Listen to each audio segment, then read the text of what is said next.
Blog Talk Radio.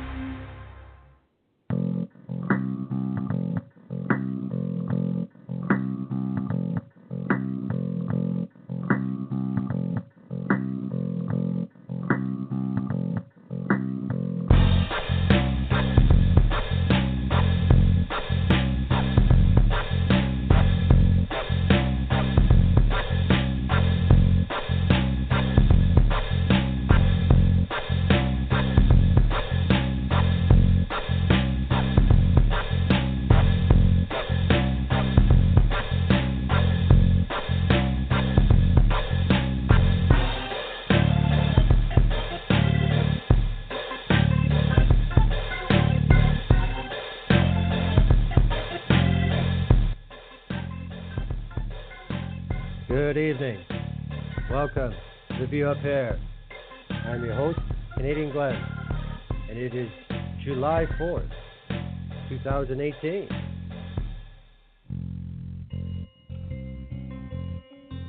Tonight,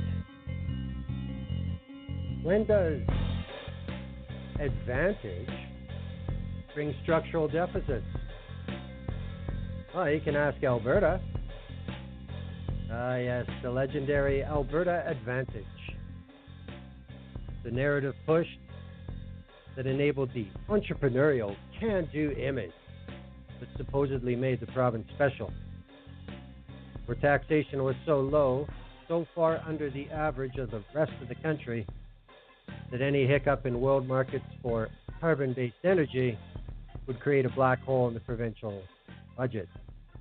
Oh, and it did, a few times. But fear not, King Ralph will defend the Alberta Advantage.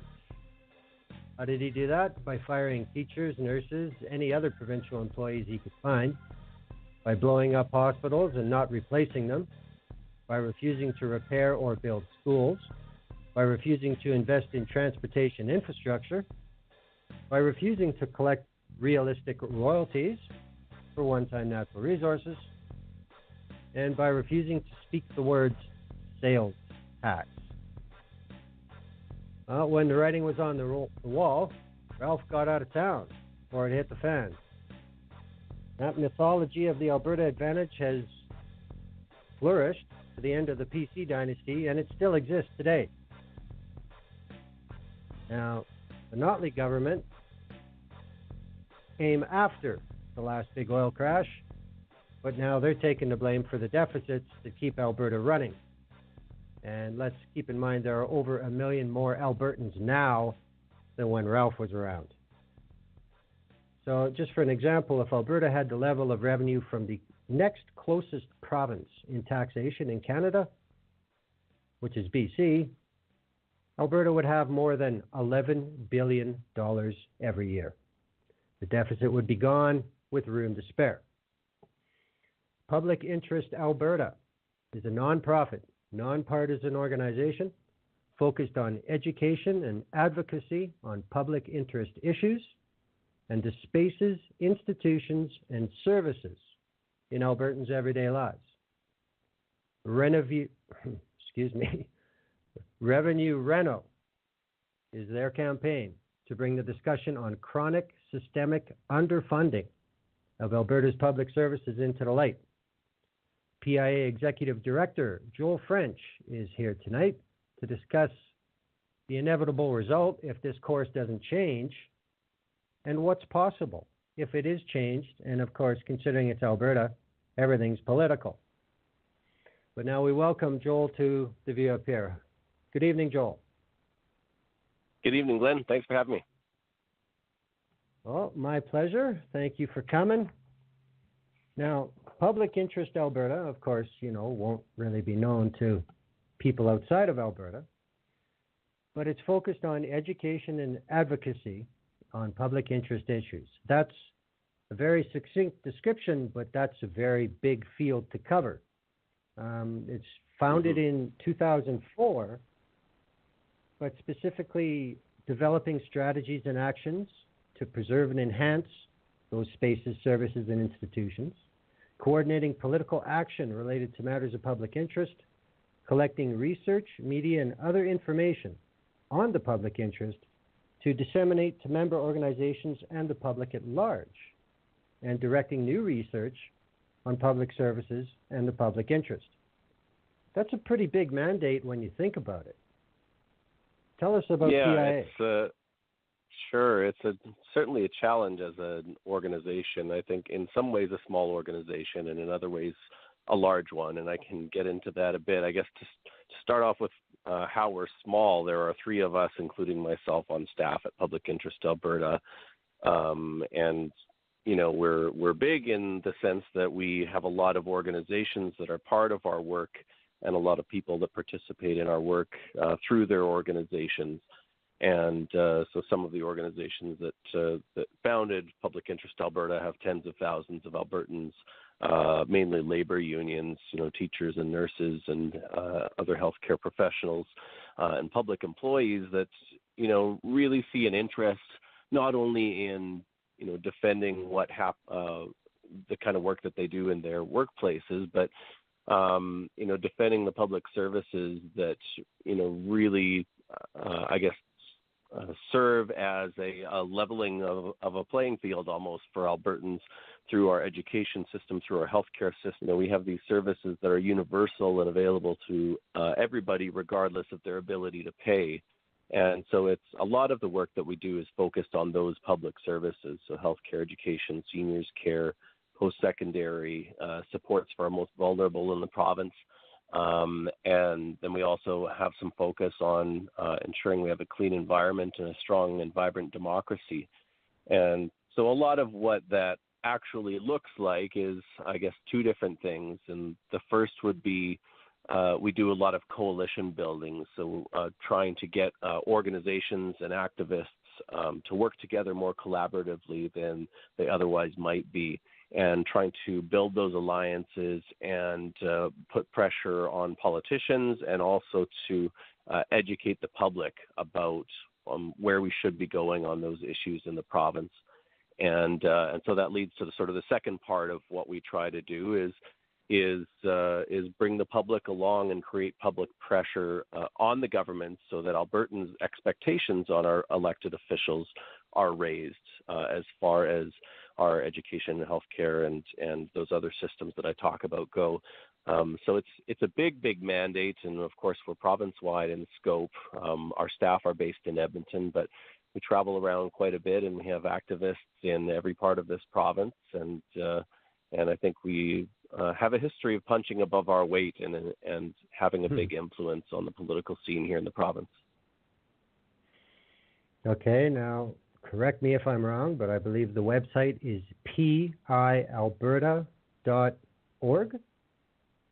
Is that correct? Yeah, that's right.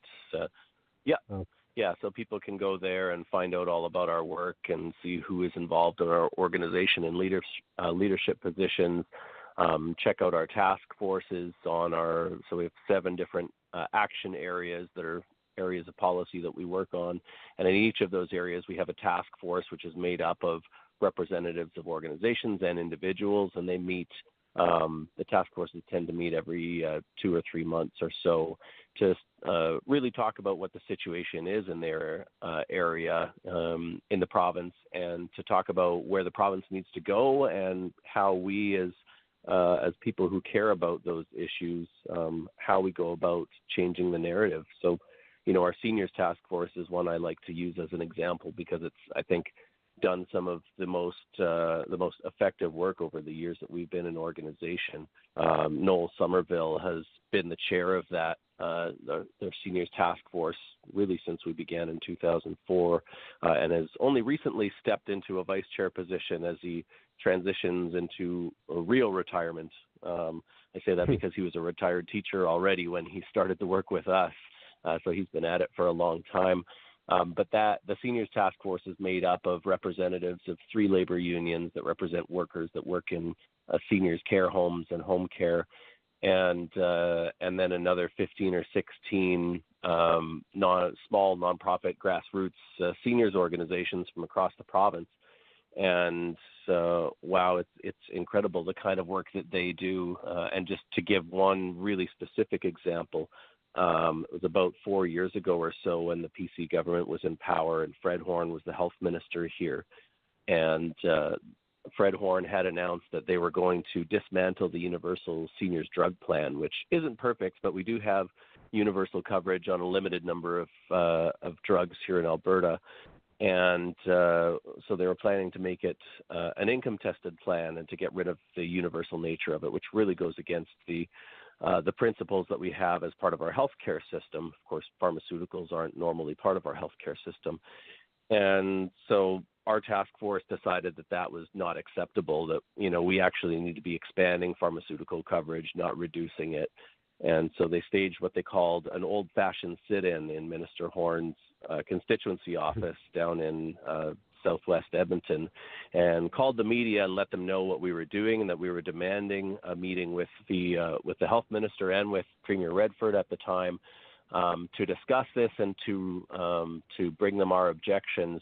And the seniors sat in his office until just after midnight, when the police finally came and peacefully escorted them out of the office. But we called the media back again the next morning to let them know that we had heard from Minister Horn. He was accepting our meeting. And a few weeks later, after the meeting with Minister Horn at the legislature, the minister came out and announced that they were backing off on their plan. And that's the reason why we still have the universal drug plan for seniors in this province today. Yes, I do remember that event. Just a little anecdote for people listening. Minister Horn's CA president of the time would have been none other than current Member of Parliament for the Conservative Party, Matt Genereux. That's just a little tip for everybody. But yeah, especially a group like seniors who are the vast, vast majority fixed income. That was a very brazen, very heartless target to pick, especially with, seniors issues are becoming on the mind of more and more people all the time as the population ages. And so many Albertans are nearing the end of their working careers. Never mind the seniors we already have. It's a very important thing, and I've always known that PIA has been out front on that. The other thing I'd like to emphasize for listeners is, since PIA was formed, it was a progressive conservative government until 2 years ago, a little more than 2 years ago. But that hasn't changed things, has it? This is a non-partisan organization, despite what some may like to paint or assume, because, as we get into revenue reno, those questions are pointed directly at the current government because there's nobody else to field them. So do you guys at PIA have problems with people recognizing how nonpartisan you are? I think it's a mixed bag. Jason Kenney likes to try to say that we have some kind of ties to the NDP, and but it's beyond him and sort of the little crowd of I would say pretty right-wing conservatives around him. Nobody really takes that seriously, especially if they look at the kind of work that we've done over the past few years that the NDP government's been in power. And the reason why the nonpartisan part of our work is that part of us as an organization is important is because we're not focused so much on the government. Our messages are about what governments should be doing, but our focus really is on the general public and what the public thinks about issues. And what we're trying to do really with all of our campaigns is inject new ideas or different ideas into the public debate and have Albertans thinking about ideas that, before we existed, weren't put in front of them by many people or organizations. And so that's the reason why our work doesn't really change that much when a government changes. There are things that are happening now with the NDP in power that we've called for a long time, and so we're happy about those things. So sometimes our messages change a little bit, and if we have a government that is doing some good things. I'll use the example of the minimum wage going up to $15 an hour. Our message changes if government's actually moving in a direction that we think is positive. But we've held that position for a long time, ever since we were founded. We've been calling for a $15 minimum wage for a long time. And so, the messages that we put out are still the same about why raising the minimum wage is important. It's about addressing poverty. It's about putting more money in the pockets of people who need it the most.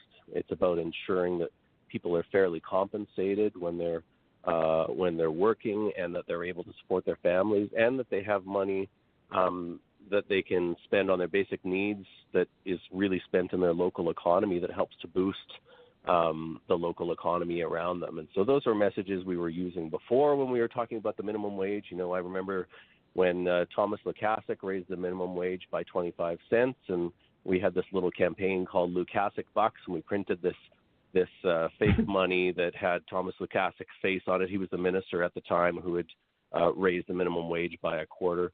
And so we, sometimes find fun ways like that to educate the public about what's happening. The message was still the same. It was that the minimum wage at the time was inadequate. It was embarrassing that it was only going up by 25 cents, and there was no plan to get it to a living wage, which, is $15 an hour in some cities, and in some cities is actually higher than $15 an hour, especially in Edmonton, Calgary, Fort McMurray, and Grand Prairie. In all of those cities, $15 an hour is not enough.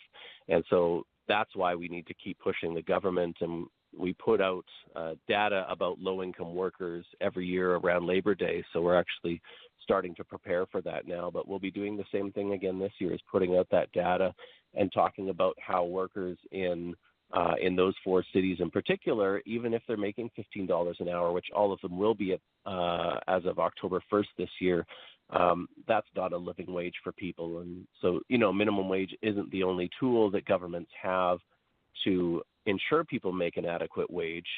Municipalities have a role as well, and can introduce living wage policies. And so we'll be pushing some of that this year. But yeah, the work doesn't really change that much. Like I said, the message sometimes changes a bit if we have governments that are doing good things.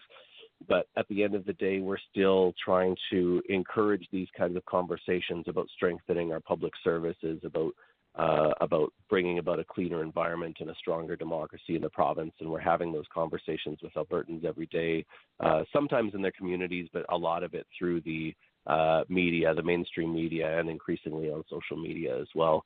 And so that work continues no matter who's in government. And if a different government comes into power a year from now, then we'll be doing the same work again. Probably in a much more defensive way. If we see a government led by Jason Kenney that starts to tear apart our public services, we haven't always been satisfied with everything the NDP government has done, but it did not cut services to the bone like the Klein government did. And I think that's what we could expect from Jason Kenney. And certainly that would, I think, increase the urgency maybe of our work in trying to defend the services that we have. I think there are a fair amount of people in Ontario who are pretty much worrying that they may be reliving the Mike Harris days. They may see a Klein-inspired campaign of cut anything that doesn't move. What doesn't move, maybe we can sell it. Things are going to be hard. But I mean, like you said, and like we said in the show opening, there are institutions and services that are in Albertans' everyday lives, and they are not free. And, there's a certain cost to a society, because if you have no services, no controls, no welfare, you don't have a society. So, I mean, people have to understand this. Joel, you've been executive director at PIA since 2015. How did you come about to get to this place? What brought you to PIA? Yeah, it's a good question. I mean, if I go back a little bit, my interest in, I think, politics in general and social justice came first in foreign affairs, and that's actually why I moved to Edmonton. I'm from the Saskatchewan side of Lloydminster, is where I grew up. So I moved up to Edmonton back in 2008 to go to the University of Alberta and really to focus on Middle East politics at the time. But a couple of years into that degree, I had gotten involved in the NDP in a volunteer capacity and got hired by Brian Mason, who was leader of the Alberta NDP at the time, and who actually announced today that he's not running in the next election. He's retiring from politics, and so that's the end of a big era in Alberta.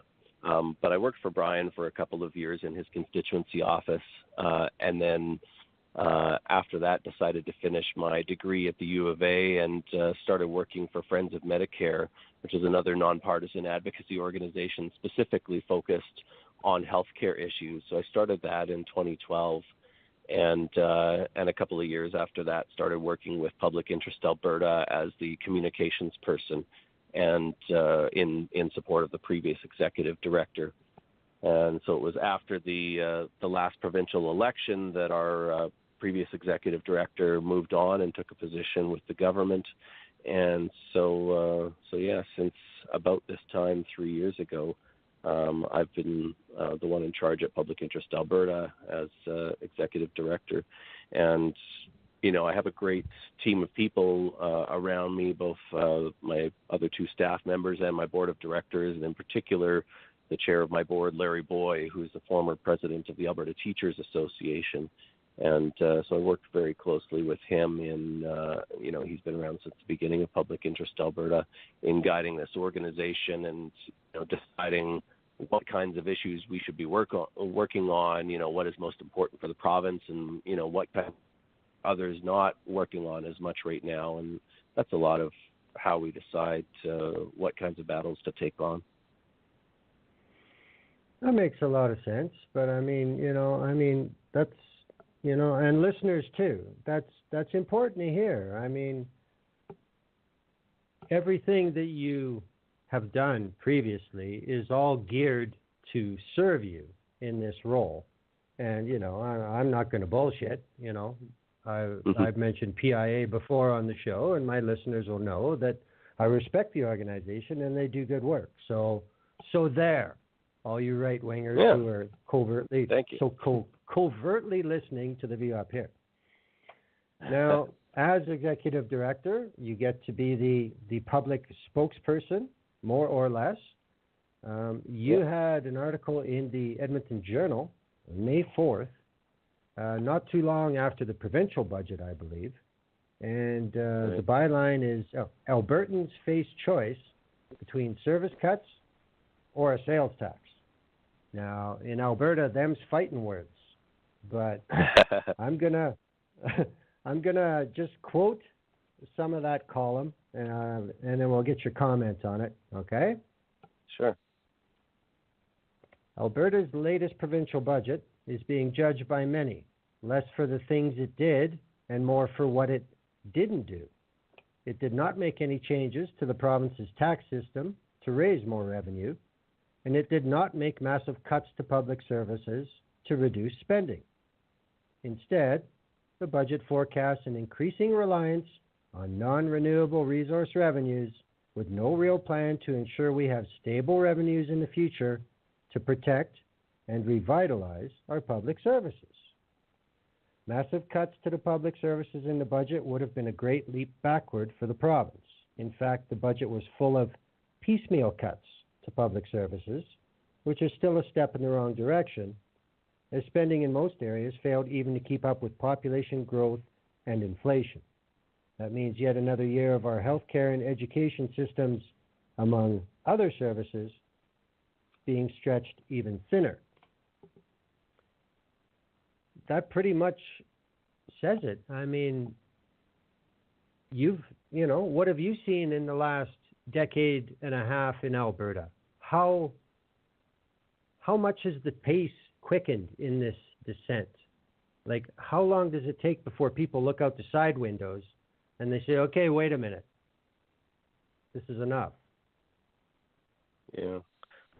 Yeah, I mean, really what we've relied on for a long time, actually for even longer than the last 15 years, for decades now, is the oil and gas revenues to be high. And, when Klein was in power, he did obviously make big cuts to services and blew up a hospital and did a lot of terrible things.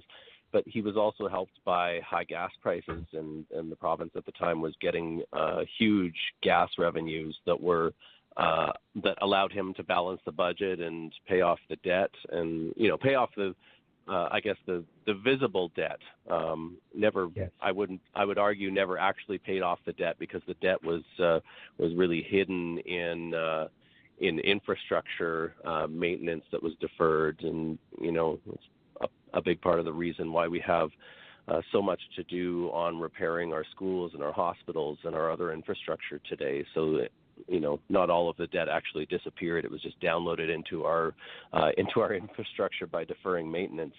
But still, the reason he was able to balance the budget and to do that was because of high gas prices. It wasn't any kind of genius on his part. And then afterwards, we saw a huge surge, of course, in the oil prices.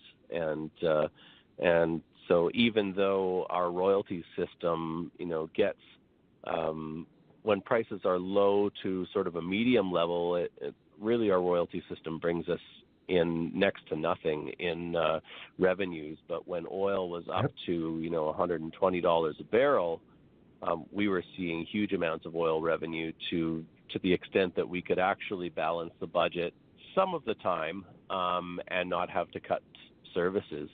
So we've relied on those high resource royalties, whether they be gas or oil, for a long time. And any time those prices have gone down, that's when we've run deficits. And, we had, I just did a series of public events across the province with Ricardo Acuna at the Parkland Institute. And one of the slides that Ricardo was showing in his presentation when we were talking about balancing budgets in Alberta was one that took resource revenues out of the equation and showed that the last time that we balanced the budget was something like 40 or 50 years ago if you took resource revenues out of the equation. And so, that's what makes Alberta exceptional. That's what allows us to, have this system where we can balance the budget if we have high resource revenues, but we have big deficits when those revenues are low. And we've survived on that for a long time because, we're lucky that we have resources under the ground. But most provinces can't rely on that, and therefore, have to tax their populations adequately to bring in the kind of revenue that they need to fund a proper education system and healthcare system and all of the other services that we use.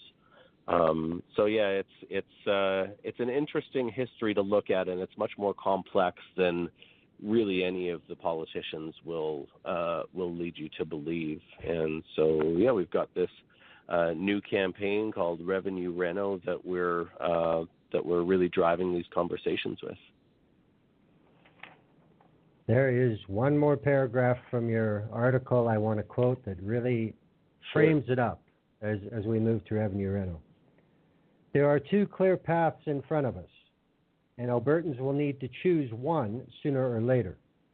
One path is massive cuts to our public services, and it will mean big drops in the quality and accessibility of our healthcare and education systems, an increase in poverty levels, and higher out-of-pocket expenses on things that are currently covered by our public systems.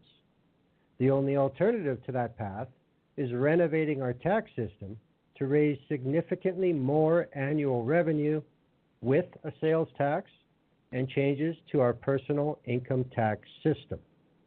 That is the only way Alberta can protect and revitalize our public services.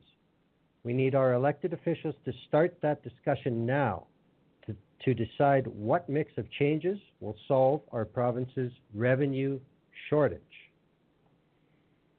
Like I said, people got to start looking out the windows and see where we're going. Yeah, and I mean, I guess what I don't describe there is the status quo. We've talked about that a bit already, though. I say that sooner or later we have to choose one of those two paths, because the one that we're on right now isn't sustainable no matter what political stripe you are. Relying on oil and gas revenues just won't do. And, certainly now we're not bringing in enough revenue to to balance our budget, and it doesn't look like we will anytime soon without any changes. And so, we don't want to be alarmist either about having a deficit. Deficit spending isn't necessarily bad, but if it's a structural deficit, if it's clear that we are going to be running a deficit every year or most years, and we're going to be going into more and more debt, then in the long run, you just can't do that, and eventually you have to make a choice. And so, finances aren't that complicated. You either spend less or you earn more, right? When you talk about personal finances. And so, one of those paths, the one of massive cuts, is one, obviously that Jason Kenney and the United Conservative Party are really openly campaigning on, and somewhat openly, I should say. In really broad terms, they will talk about it. They like to try to say that, we can make these kinds of cuts without affecting frontline services, and just find efficiencies and trim middle management, and all of that is a smokescreen. None of that is true. That's all garbage. The scale that we're talking is like 8 to 9 to even as high as $14 billion, depending on whose number you use. And, to put that into perspective, the entire education system in our province, so all of the schools and teachers and support staff and everything, and all of the maintenance and all of that, totals between $8 and $9 billion per year. So we're talking about an amount that we are short on an annual basis that is roughly equal to the entire education system. This isn't the kind of problem that you fix by being a little bit more efficient and, cutting down on golf memberships and bonuses and, those things. We should do those things, when you find those inefficiencies, especially when they're the wealthiest or the people earning the most. Sure, you can trim that, but let's not kid ourselves. That's not going to find us anywhere near the amount of revenue we are talking about here. And so if somebody wants to talk about balancing the budget without raising more revenue, and I'm going to be honest too, that's the NDP hasn't offered anything different so far. They haven't talked about big cuts in the same way that Jason Kenney has, but I mentioned in the first paragraph you read that we're seeing piecemeal cuts already, and it looks like that's what the plan is going forward too, is to basically reduce services very, very gradually over time. But essentially, they're talking about balancing the budget in the same year that Jason Kenney is, or sometimes there's a year difference depending on who's talking. But 2022, 2023, both Jason Kenney and the NDP are talking about balancing the budget. Neither is willing to talk about solving the revenue problem, about raising any more tax revenue. And so unless something changes, they're basically talking about a path to the same thing. And Jason Kenney will do it very quickly. He'll probably do it in a year or two and really gut things. But the path that the NDP is on right now is one of cuts as well. And Albertans have to expect more. If we want a healthcare system and an education system that is there for us, that is high quality, that doesn't charge us all kinds of hidden out-of-pocket fees to access it, then we need to raise the revenue to pay for those things. And so that is the second path, is raising more revenue to fix this, what we're calling a revenue shortage. And that's what it is. You mentioned off the top of the show comparing us to the other tax systems in the country. And if you compare us, if you superimpose the tax system of any other province in the country, the minimum amount of additional revenue we raise per year is $11 billion. And the deficit this year is projected to be $8.8 billion. So like you said at the top, if we were to do that, if we were to tax like any other province in the country, we would more than solve this problem and actually give ourselves the capacity to talk about how we improve our services, because it's not good enough to just have the status quo. In our education system, our classrooms are too large. The Edmonton Journal's had some really great coverage in the past couple of weeks on this, about the problem of class sizes across the province. Our healthcare wait times are way too long. Our waits for seniors care beds are crazy. Sometimes seniors will wait on a list, and when they get to the top of the list, they're not even given a bed in their own community. They're shipped an hour or two down the road, to a community where they don't even know anybody and they don't have any supports. And, that's not aging with dignity, and that's not acceptable. And I know that that's not acceptable to people of any political stripe. But if we want to solve that problem, then we're not going to do it by making big cuts, and we're certainly not going to do it, especially in the long run, by just keeping the status quo. It's only going to happen if we raise more revenue. Absolutely. And there's one other thing that is the unspoken, as much as politicians can do it, and that's childcare. Alberta's not as bad as some other places, but it's certainly not Quebec. And that is a social program of the future, obviously. So, there's all kinds of things to think about, all kinds of things. But yeah, and childcare is an area. I'll jump on that for a minute if I can. Childcare is an area where we do a lot of work in childcare, and early learning is what we call our area of that work. And I'll give some kudos to the NDP government on this, because their early learning and childcare centers program, while it's been fairly modest in scope, has actually been the most significant progress we've seen in this province, probably ever. We have 122 centers that are receiving funding under this program around the province, where fees are capped at $25 a day, which is still expensive for a lot of folks, but we have a subsidy program as well for low-income individuals or low-income families that allows actually many families to access care at a lot lower rate than that. And that program is also making childcare more accessible, especially to people who work weekends or shift work in the evenings and at night. And it's also working to bring up the quality of care as well. We've got actually a little piece of policy that was done when the PCs were still in power. So I'll give a shout out to the PCs out there as well. The early childhood curriculum framework that was done when the PCs were still governing this province is probably the best in the country, and it's something that was sort of put out there as a resource for child care centers before, and it was kind of if you're a center, you can take it or leave it. It's up to you. But the early learning and child care centers program that the NDP government has put in place is actually specifically requiring the use of this curriculum framework. And, it's not the same as a K-12 school curriculum. It's not kids sitting in desks, but it's really play-based learning, because those first 5 years especially, or depending on who you talk to, up to 8 years or sometimes even more than that, those earliest years of a child's life are when the most important years happen as far as brain development goes. And so it's extremely, extremely important that we get childcare and early learning right.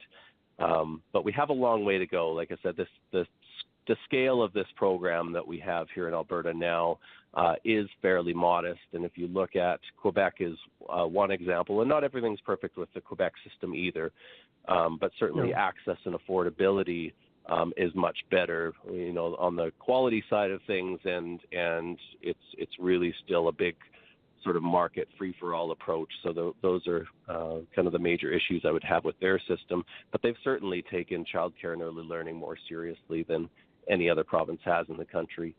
And it looks like we're going to see some very significant progress in BC, which I don't think was – I think Alberta was actually doing a little bit better than BC before, but BC is about to leap far ahead of us because they're willing to invest the dollars that it takes to build or to start building a child care system.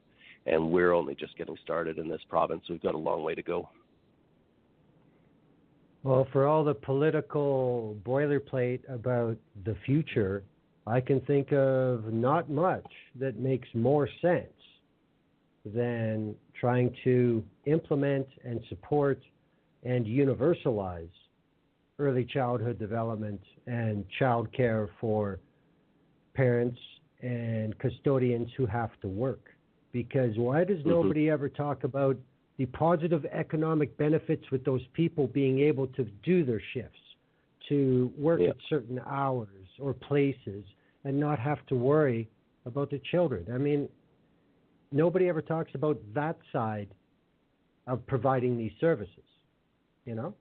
Yeah, there's some great research out there actually that is very conclusive now, showing that over time, universal or near universal access to childcare actually more than pays for itself in tax revenue, because when more people, disproportionately women, are able to get into the workforce, who want to be in the workforce, the economic benefits of that and the resulting tax revenue that comes into government's coffers as a result more than pays for that child care system. And that's what's happened in Quebec. There's some excellent research out of the University of Sherbrooke that shows that that's what's happened in Quebec, and it's actually a net economic benefit and doesn't cost people any additional money in taxes.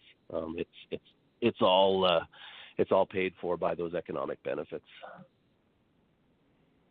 And the difference on a very general scale is they have different conversations in Quebec than we have in Alberta, right? Sure, yeah. Okay. Well, like I said, Revenue Reno, I think, is a great name because the renovation is what has to happen. PIA has a almost 3-minute video up on YouTube on their channel. I sniped the audio for it, so I'm going to play that now to lay out Revenue Reno for people. After that, we'll start to talk about the program. Anything to intro this, Joel, or just let it rip? Yeah, I think you can let her go, and then we'll go from there. I mean, we're using the metaphor of a house to talk about Alberta's fiscal situation, but I think that'll be pretty clear when you play the video, and then we can have a chat about it. All righty, here we go. For too long, Alberta has allowed its financial house to crumble. We've been asleep while stable revenue sources were chipped away. And we've pressed snooze on the fact that we don't even collect enough money to pay for basic things like schools and hospitals anymore. Instead, we've relied on unstable sources of money, like resource royalties, to pay for essential services. That's like hoping for a lottery win to pay your heating bill, or waiting for dear old Uncle George to bail you out of your student loan. Resource royalties are just plain unreliable when it comes to financing the infrastructure and public services Albertans need. And that means our public services are constantly at risk of falling apart. So how can we rebuild our public finances? Some people will tell you we need to run deficits. Of course, deficit spending is important in difficult times, but it's not sustainable. And if we don't have our financial house in order, those bills will pile up fast. Others claim we need to cut Alberta's public services to balance the books, but that's like paying your credit card bill by turning off your utilities. When we cut our public services, we move Alberta backward, not forward, and we don't get any closer to responsible revenue management. The only way to fix Alberta's public finances for the long term is to increase provincial revenue from reliable sources. There are several different ways to generate revenue, and Albertans need to talk about responsible taxation. For instance, a 1% income tax increase on all but the lowest income Albertans means an extra $1 billion in revenue. This would cost the average person an extra $8 a week. Sales tax, a fact of life in every other province, is another option to stabilize our public finances. Each percentage point of sales tax could generate up to $1.6 billion of revenue, helping to pay for hospitals and schools with enough doctors, nurses, and teachers for everyone. And sales tax credits for low-income Albertans means the poorest won't be unfairly targeted. It's time for Albertans to understand that we can't rely on the resource revenue windfall anymore. We need fair, responsible taxation, just like every other province. Alberta needs to fix its revenue shortage now, so we can protect and revitalize our public services, and so future generations aren't stuck with a bigger problem. Cutting services or borrowing money aren't sustainable options. It's time for a grown-up conversation about what mix of taxation Alberta needs to fix our revenue shortage. Join the conversation at revenuereno.ca.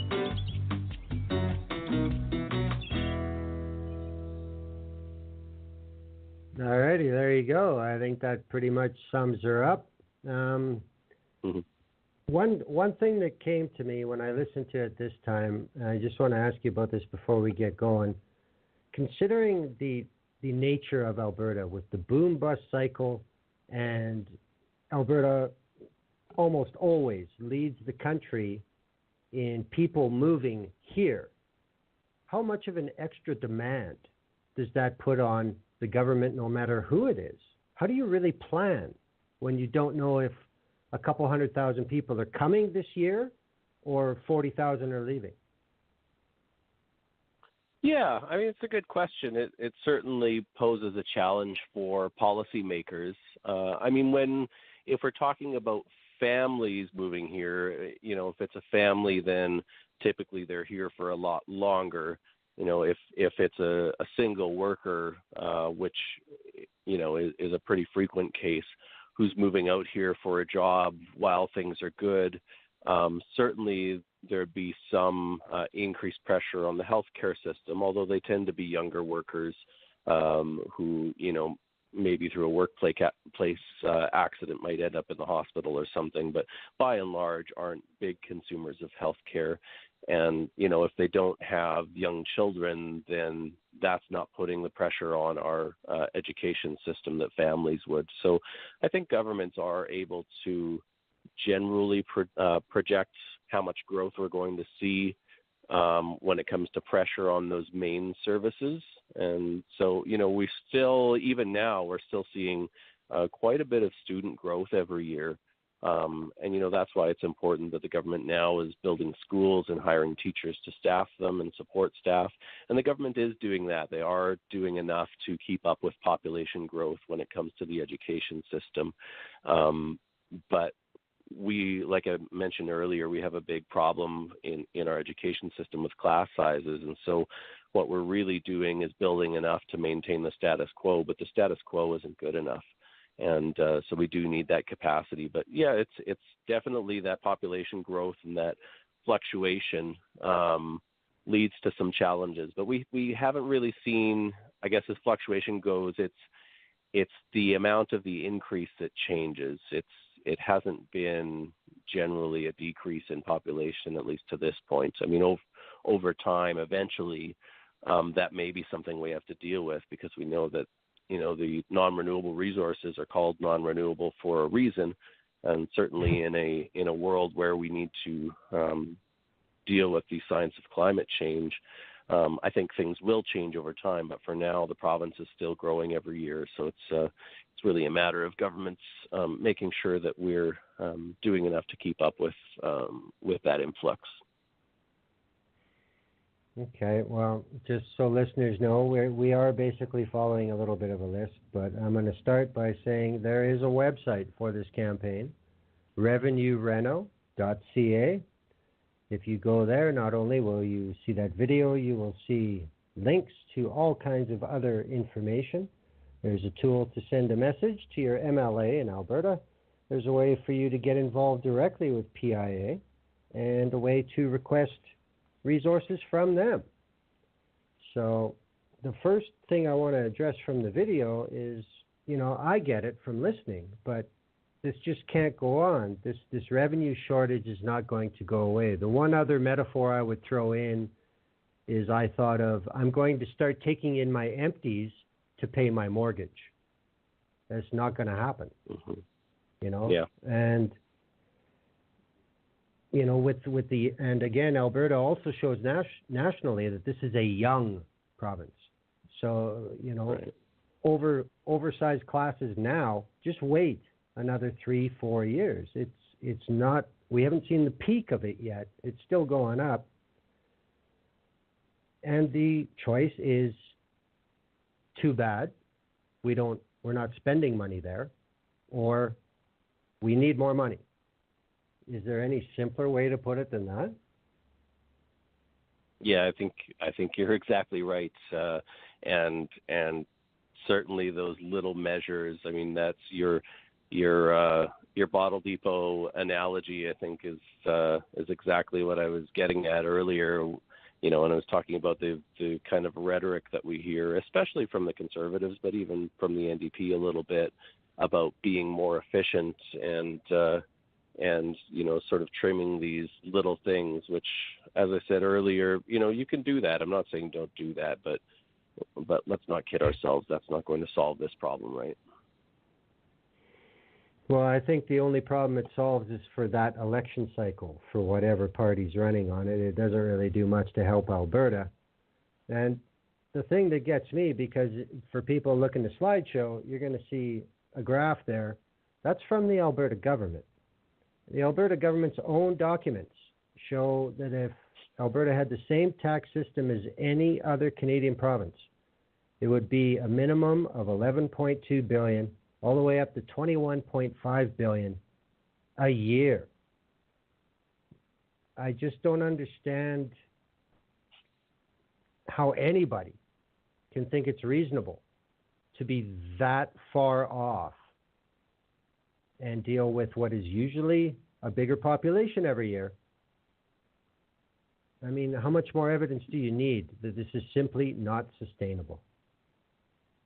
Yeah, and I think if I can make a quick comment on that graph, I think the heart of the problem is the title that they use for that graph. They title that graph Alberta's Tax Advantage. And if people Google Alberta Tax Advantage, you'll find a government webpage will be the first thing you find. And it'll be that graph at the top, and it talks about how, these dollar amounts are what they're saying. This is how much of a tax advantage we have over these other provinces. But what it really shows to me is exactly how you presented it. This is the amount of revenue we're really foregoing, and really, in my opinion, disadvantaging ourselves. I've called it sometimes our revenue disadvantage or our tax shortfall. This is to me a graph that shows how inadequate our tax system is, and it is really the heart of the problem in the province, and the heart of the reason why we have the structural deficit, and the heart of the reason why there is so much pressure on governments, whether it be an NDP government or a conservative government, to make cuts to our public services, because people are told that they don't have a choice. But I think the first step for government is to start educating the population about what the problem actually is. I don't expect the NDP government or any government to impose a solution tomorrow and to make this big overhaul tomorrow to our tax system if the public's not going to really understand why, because I don't think the public has been properly educated by our political leadership to this point about the nature of the problem and what the options are in front of us. So I think a responsible government takes that first step and educates the population about this. The government, the NDP government, is using the same language as the PC government is, that this is an advantage that we have over other provinces, and that needs to stop. And they need to start talking about, they should keep printing this graph in their documents, but they should start calling it something like Alberta's tax shortfall to show, how much of a disadvantage we have when it comes to our tax system and the amount of revenue that we're able to raise. Because if Albertans don't understand that problem, then we're not going to get to a solution to it. So we really need leadership from the government right now. And so far, the government hasn't been willing to step up and show that kind of leadership, which is the whole reason why we launched this revenue reno campaign is, if elected officials don't feel like they can stand up and talk about these issues, then we're going to stand up and talk about these issues and get it started. But we need to get it to the place where elected officials are willing to talk about this in a really authentic way, not just with political talking points that don't solve anything, but with, an honest discussion of the problem and an honest discussion of the possible solutions. And there are many different solutions. And, the Conservatives and maybe the NDP too, if they want to talk about cuts, okay, talk about cuts, but talk about what the impact of those cuts are going to be, and put those options in front of the public and let the public decide. But right now, there's just not an informed debate happening involving elected officials. So we're trying to change that with this campaign. I would absolutely agree to that. Something else that's never even seemingly thought about when cuts come is the cost down the road. I mean, we're still living through the Klein lack of infrastructure, and that's 25 years ago. So, people need information and they're not getting it. I would fully agree with that. Now, as soon as you say the word tax, of course, everybody's going to have that reaction. But there's another picture in the slideshow that shows the provincial, the PST, or the harmonized sales tax, HST, all across the country. And the lowest one is 7%, I believe, 6 or 7. And 6 is the next closest to us. Saskatchewan's is 6%. Okay, yeah, it's BC at 7. But Alberta's 0. So, you know, all we hear are stories about how Alberta has the highest per capita income, the highest this, the highest that, also the highest consumer debt, but that's a whole nother show.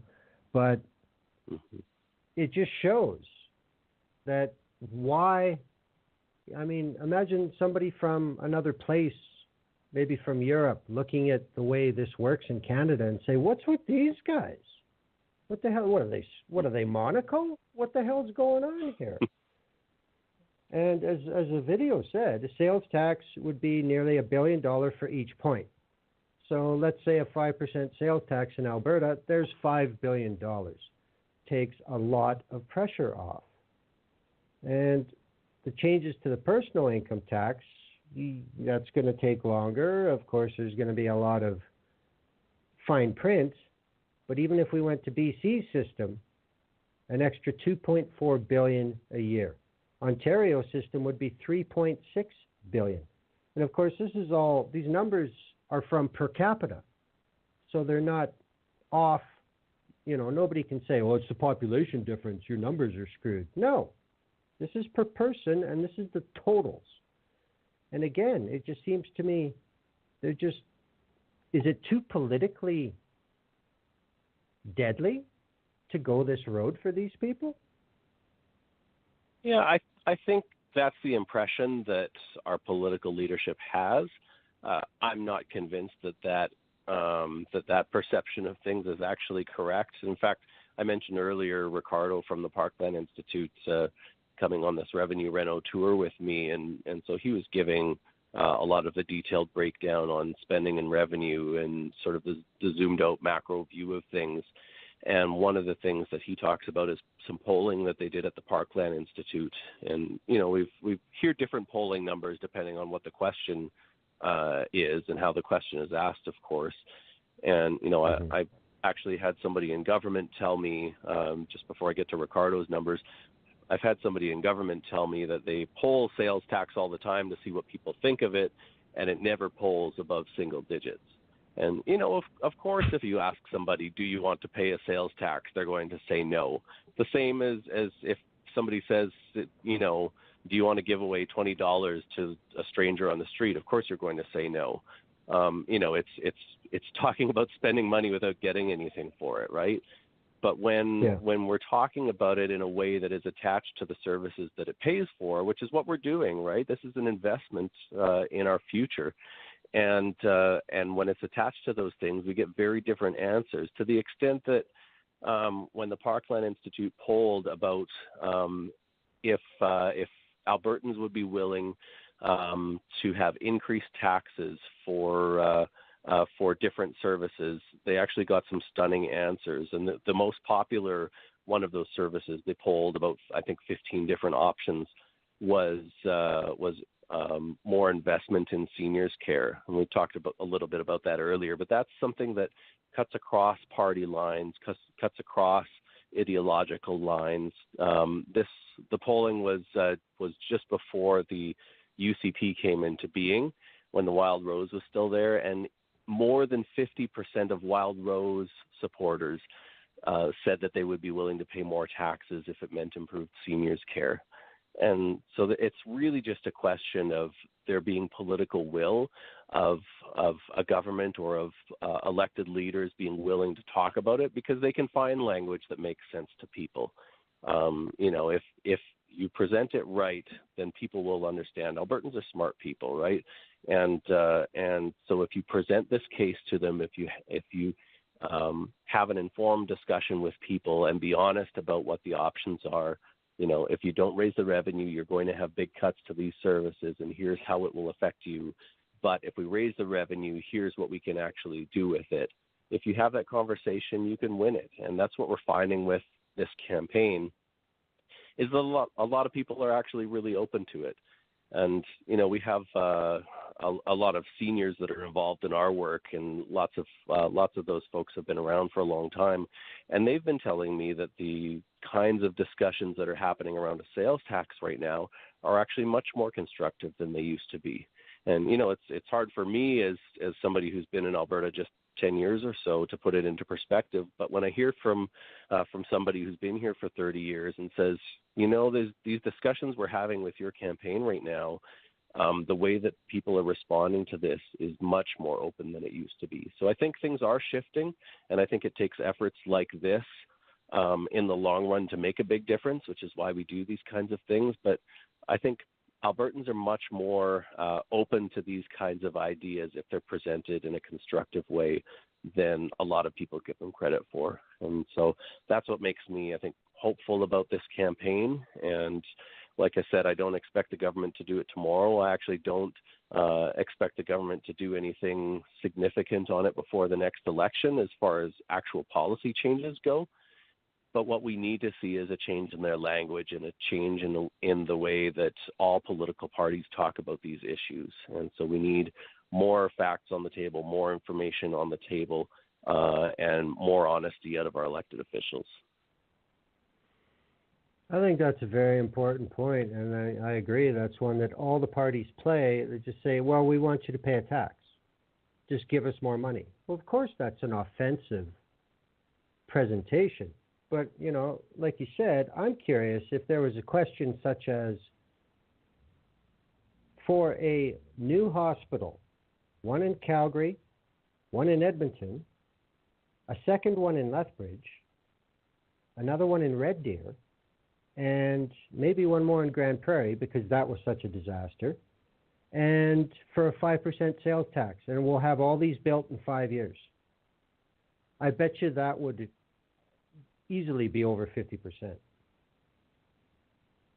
Yeah, and of course, there's a challenge, I guess, that's in front of us in that even the level of services we currently receive requires significantly more revenue than we take in, right? So I think you're right. I think we do need to talk about the improvements that need to be made because the status quo isn't good enough.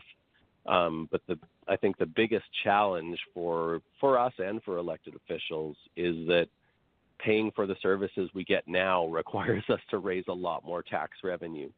And, we have to be able at the same time to be critical of what's happening in those services because, even the folks that work in those services don't think that it's good enough. Teachers are trying as hard as they can, but you've got teachers with 45 students in a classroom, right? So I think we just need more of those conversations happening because it is, it's politically very complicated. We know that. But, I don't have to get elected every 4 years. And so I get to go out and have these conversations and try to get people a little more educated and try to, I guess, hold our elected officials to a higher standard than they sometimes are. Well, as you said, we can't even maintain what we have on, never mind expansion or solidification of these social services.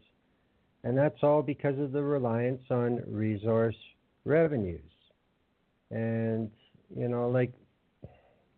like you've said, even when the resource revenues are high, their use in the operational budget is misguided.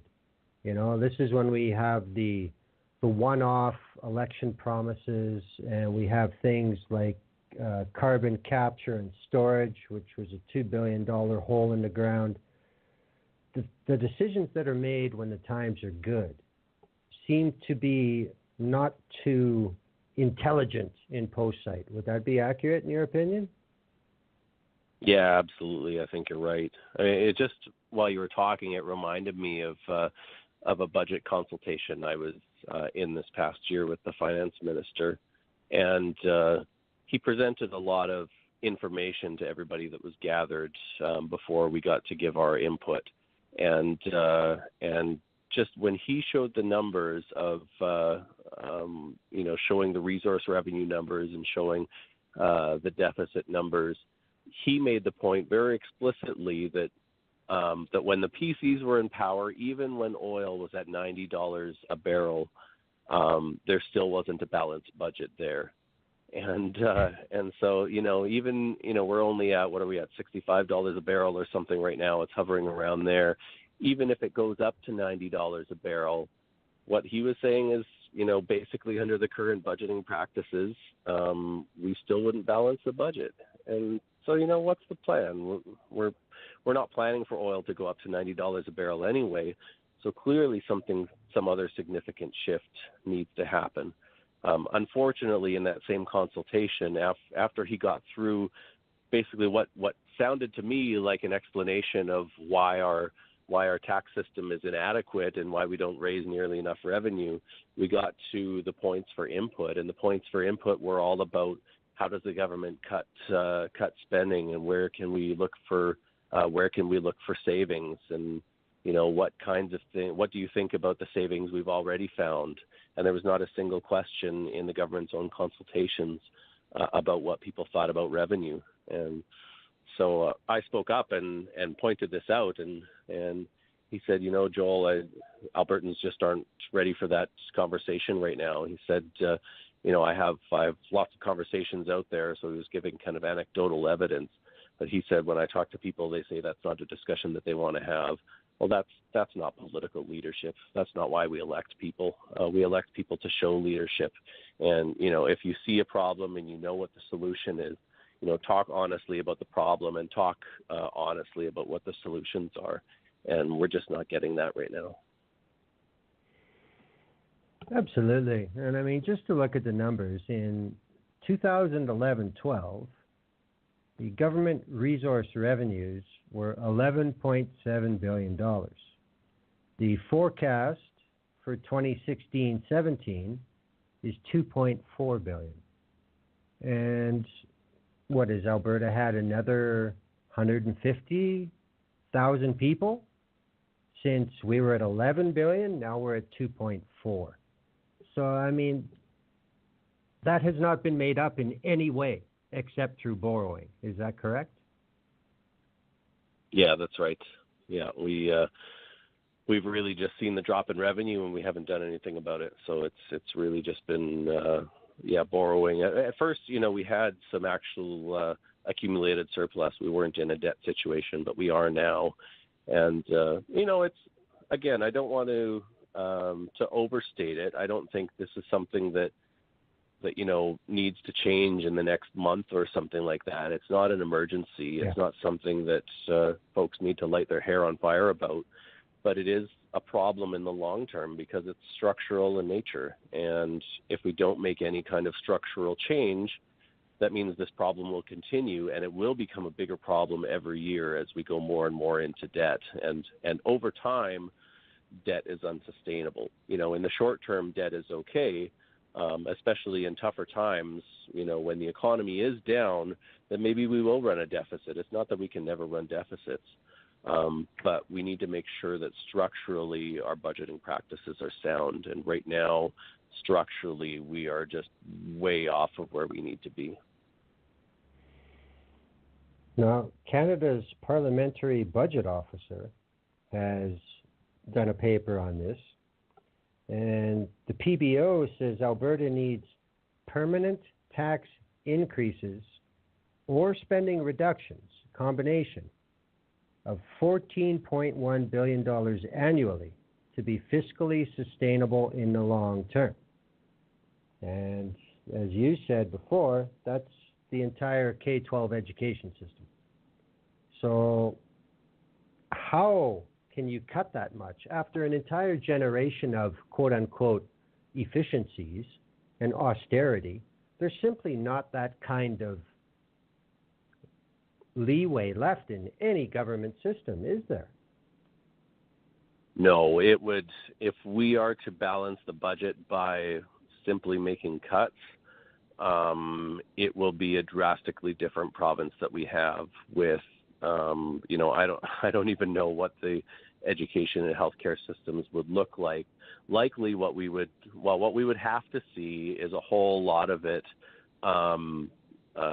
taken out of government services and offloaded to the private sector. And I think that's clearly the path that Jason Kenney and the PCs want to go. I think we would see more and more private seniors care. I think we would see parts of our healthcare system privatized. Maybe we would even start to see private hospitals like they have in the U.S., which, I would make the point isn't actually cheaper. It just offloads costs from government onto individuals and families. It actually, I think a lot of folks, especially if they're politically engaged, know this. But if you look at how expensive the U.S. healthcare system is compared to ours, it is way more expensive to provide care through private systems. You lose so many efficiencies by having all of these bureaucratic structures in corporations supporting that system. And you have a system for every corporation that runs a hospital or runs an insurance system. That's one of the actual efficiencies that we get is having a single payer public health care system where we only need one administration and, we only have, for the most part, one organization running our hospitals. Covenant Health is another issue, but that's where I think they would look to find this kind of money. If they're going to find it, it would be a huge, huge change, and it would be, a lot of increased costs on people who need to access those services. So in the healthcare system, we're talking about our most vulnerable populations. We're talking about seniors and persons with disabilities. Those folks would see their costs, out-of-pocket costs, skyrocket. We would certainly not see any improvements in pharmaceutical coverage, which we actually need to have a universal pharmacare system in the province and in the country. But we would definitely see our universal seniors drug plan dismantled, like the previous government had tried to do. And I don't think we would recognize Alberta after that kind of change. And so I think it's a huge, huge threat. And again, the NDP, I think, is making smaller piecemeal cuts, which will, I don't think will, people won't notice the same kind of change overnight because it's a gradual sort of degrading of our services that is happening under the current plan. But yeah, cutting that amount out of the budget it's almost unfathomable. And sometimes I say that they simply can't do it, but I'm pretty convinced. I think that Jason Kenney and the Conservatives would find a way, but it would not be a way that's popular. And an advantage that we have, those of us driving these kinds of discussions about strengthening our public services, an advantage that we have is that those services are actually really, really popular with Albertans. Having a universal healthcare system where we can walk in and get treatment without having to put it on our credit card when we leave the hospital. To have free, high-quality education. We do have an incredible education system in this province. Those things are very, very popular. And I think if Jason Kenney were trying to dismantle those things, which I think he will try to do, he's going to face an immense amount of backlash. And we'll certainly be a part of that, but it will be way bigger than us. I think we saw a taste of that under Ralph Klein, especially when he was working to dismantle the healthcare system with what he called the third way, really trying to push more and more private health care. And Albertans just fought it tooth and nail and came out in the tens of thousands in crowds. And Ralph Klein, for the destroyer of public services that he wasn't able to destroy our healthcare system. So we've got to work out for us, I think. But I think that we have a lot of hope on our side as well. And, what we're trying to do here, I think, is be very proactive about these discussions and get Albertans to understand the positive alternative, not just the negative. It's not good enough to talk about what we should be scared of. We need to talk about, solutions and how we have a positive vision and how we get to a better place, not just defend the status quo and certainly not just striking fear into the hearts of folks. Although, we need to be honest about what the consequences are of the bad things, but we need to talk about the positive things too and where we really should be going as a province. Oh, absolutely. I mean, when I think about it, if I have to go into a hospital, I want their mission to be my health and recovery, not their shareholders. And I think that's the easiest way to sum that up. But I think now to tie into maybe another campaign or two from PIA, do you think there are cuts that can be made? And in some cases, noticeable cuts. There are some things that are a little strange, shall we say, about government funding in Alberta. Do you think a couple of them should be coming to an end in Alberta? Yeah, I mean, the biggest one that is a problem for me is the massive subsidies that we give to private schools in this province. We have the most generous system of public subsidies for private schools of any province in the country, to the extent that actually 5 provinces in the country don't provide any subsidies to private schools. But in Alberta, we subsidize them at a rate of 70%. And so that's a huge, huge benefit to them. Of course, it's in the grand scheme of schools, it's a smaller percentage of folks. We have about 96% of Alberta families who enroll their children in public Catholic or Francophone school systems that are all within the public umbrella and governed by elected school boards and democratically elected school boards. But those other 4% of students are in private schools where they're getting these big subsidies. And, at a time when I've talked earlier already about how stretched thin our resources are in our public school classrooms, it's unacceptable that we're spending more than $100 million per year on those subsidies to private schools when we really aren't doing justice to the public school system. With the shortage of teachers, we're short over a couple of thousand teachers.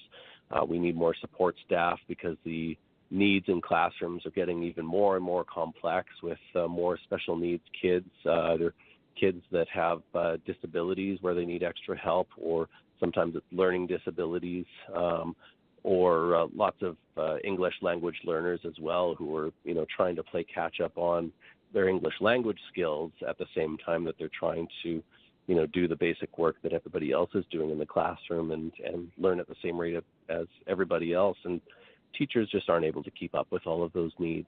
And so we need to see a solution there. And so what we've proposed is that the subsidies that are going into the private schools actually be reallocated into public school systems to increase those resources. And, it's not enough of an amount to solve all of the problems in our education systems, but it would be a good start. And, if you want to talk about wasteful spending and inefficiencies, I'm convinced nothing more inefficient than that amount that we spend every year. And we haven't seen any of that change at all for quite a while. So that's one area. And then, when we talk about other ways that we can be, I would say, more efficient with our money is how I would describe this one. The way that we deliver seniors care in the province, a lot of it happens through for-profit corporations. And so what is happening is the government signs contracts with these for-profit corporations and gives them massive subsidies to build the seniors care facility, but lets them keep the money. So it's a grant really that they're given to pay for a significant amount of the infrastructure that is then owned by the corporation. So the government's not even investing in anything that it's going to own. It's handing the money off to a for-profit corporation. Then they build the facility, and then they sign a long-term contract, usually with the for-profit provider.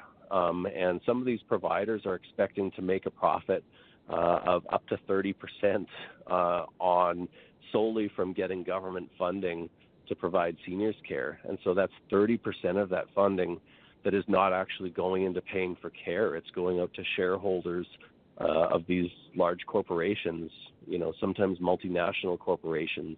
And so, how is that efficient that we're giving massive amounts of our seniors care dollars out to corporate shareholders around the world rather than spending it on care within Alberta?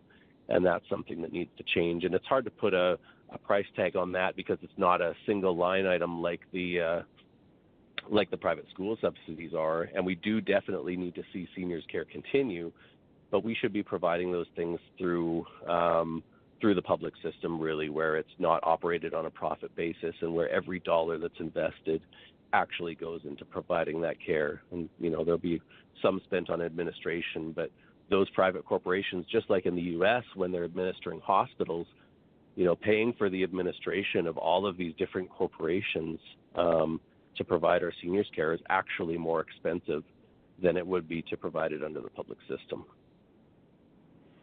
Well, again, I'll bring up former Minister Lukaszuk.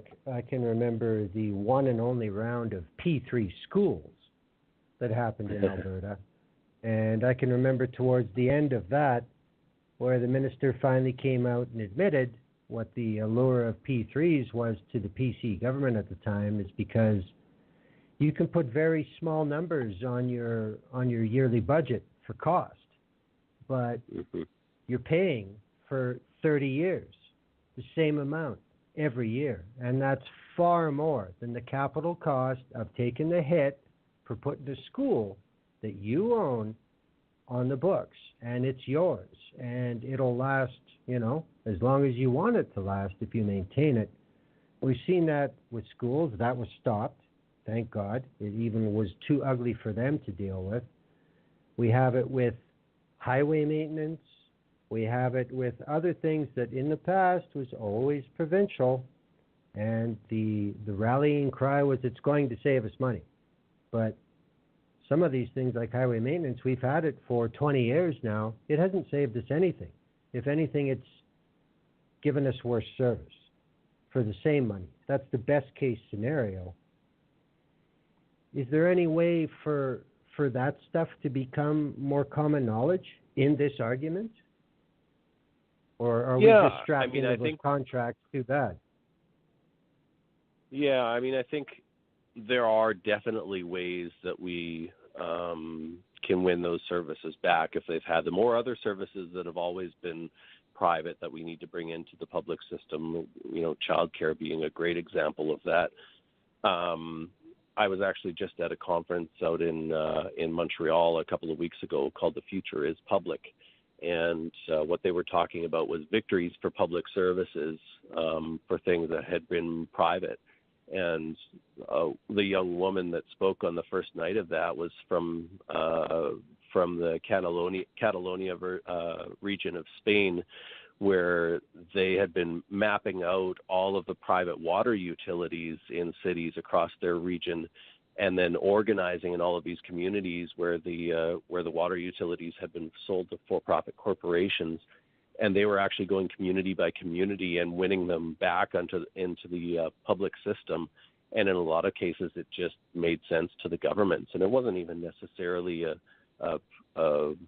conservative versus progressive kind of thing. A lot of the times, it was just common sense.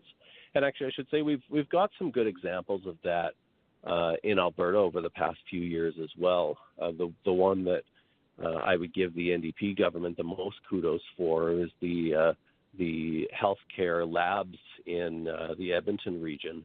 The PC government had put out a request for proposals to provide these lab services that had been a big part of the University of Alberta Hospital, and other parts of it run by the corporation Dynalife. And they had put out this contract for this big super lab, and they were going to bring all of the healthcare lab services for the Edmonton region into one big new fancy facility. And they had signed a contract already, or committed to signing a contract with a big multinational or a big corporation from Australia called Sonic Healthcare.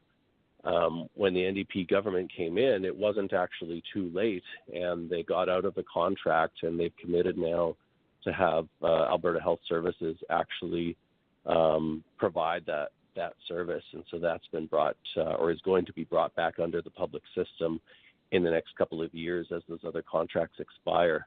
So we've seen some victories like that, and it really is, you're right, it's the most efficient way for us to spend our money in the long term Governments like to offload things to the private sector because they look good in the short term. But, when you want to talk about what actually makes practical sense for us from a pretty basic budgeting perspective, providing those basic core services through the public system makes the most sense.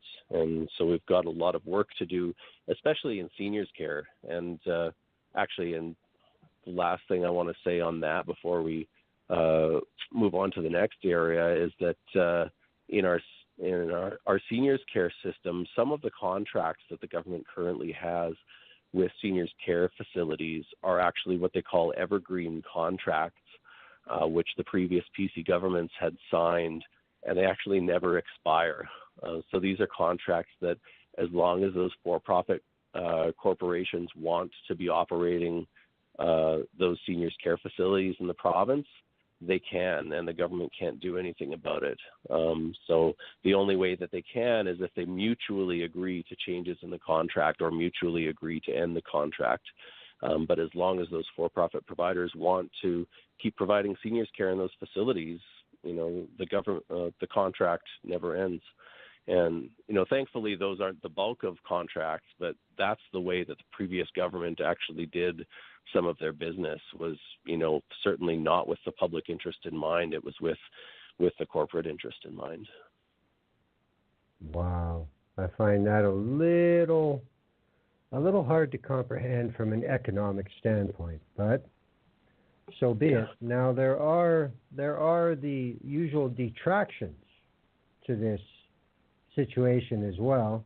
One of them is the average weekly earnings are higher in Alberta than in other Canadian provinces in both the private and public sectors.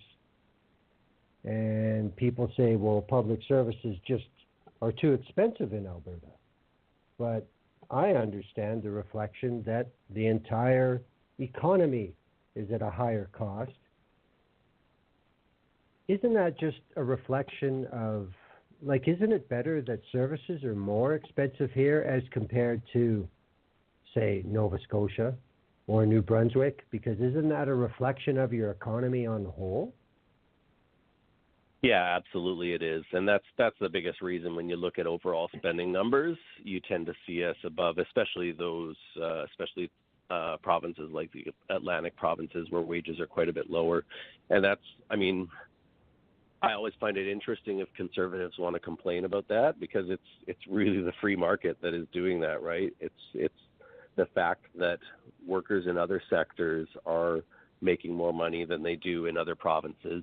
And so if you want to attract competent staff and well-trained staff, and if you want to retain those staff over time, then you have to pay a competitive wage. And that's, like I said, that's the free market. And so that's the way that our system is organized.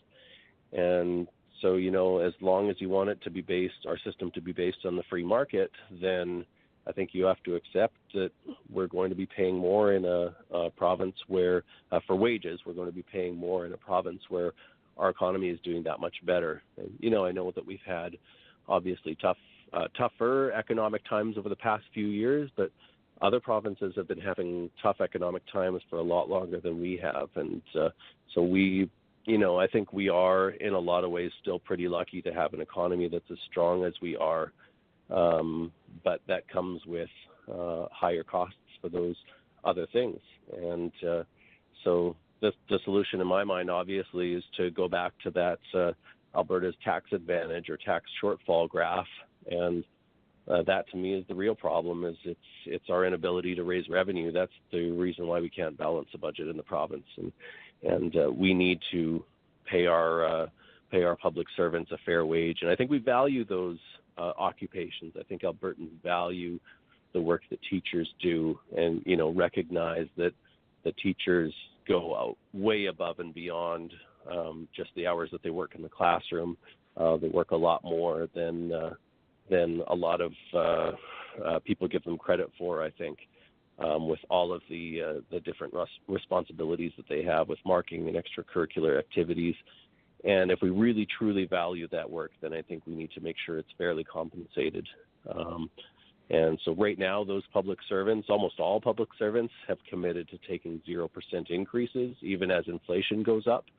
So they're actually seeing their pay cut, and they have for several years now, especially teachers. And so they are making a sacrifice right now to help the province, even when, obviously the problem is that we're not raising enough tax revenue. Even despite that, those public servants have, in collective bargaining, agreed to take 0%. So, I don't think a lot of them are happy about it because, frankly, I think it's unfair when people really take a pay cut like that. I don't think they deserve to be making less. I think that we need to reward those valuable professions. And I think most people in the province agree with that. So we really do need to change this conversation about our spending in the province. People will tend to cherry pick numbers to suit their own arguments. And so I think the healthiest thing for people to do is to find out what the counter arguments are anytime they hear something that sounds a little bit suspicious, because usually there's a political agenda at work, and we need to be able to, have enough facts to be able to counter those things and to be able to put them in perspective, because a lot of the time we're just being misled. Well, absolutely. I think back to when I went to public education, which was in another century, but I can never recall one time where a teacher distributed supplies or, tape or paper or something, and it came from the teacher's bag, not from the shelves, not from the drawers. And that happens all the time now. And this cannot be accepted as the norm. This is just simply not right. And for people who bitch about teachers and their unions, well, they don't really have to get the stuff on their own, but they do. And that tells you something. And, I guess it depends which side of the fence you're on, but another narrative that gets thrown around a lot is higher taxes harm the economy. But it doesn't take long to see through this one. If you look at more than an election cycle for your future, if teachers, healthcare workers, and public services employees are laid off, then they can't contribute to the economy. The people who rely on their services don't have them. Unemployment goes up. The economy goes further. I mean, remember the fight a couple years ago about getting the EI rules changed for Alberta because we were, quote unquote, so hard hit. How can these guys still sell this argument that raising taxes is going to crash the economy, when yet all we've seen in the last generation plus is cuts in taxes, and look where we are? Yeah, I mean, it's crazy to talk about tax increases hurting the economy, and of course it's important. The most important thing is, what are you spending the tax revenue on? And when we're looking at the situation right now, we're already spending the revenue, and so if people want to talk about tax increases hurting the economy now, well, then they have to show what their alternative plan is. So what are they going to cut? Where is the $8 billion or the $14 billion they're going to cut, and what effect is that going to have on the economy? And I find that people that are pushing for cuts are never talking about the impact that the cuts they're talking about are going to have on the economy.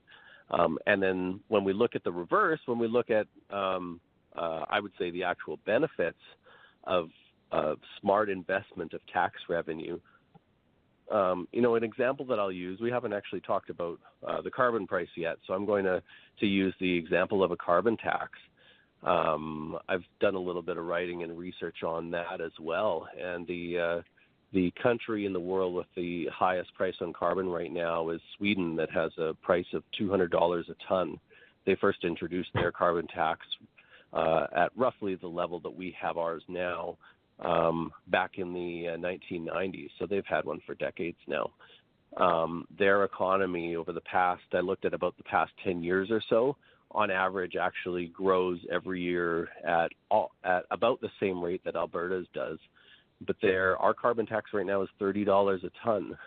So, when the Conservatives in particular are talking about a carbon tax hurting our economy, if you look at examples and look at the actual evidence, it's just not true.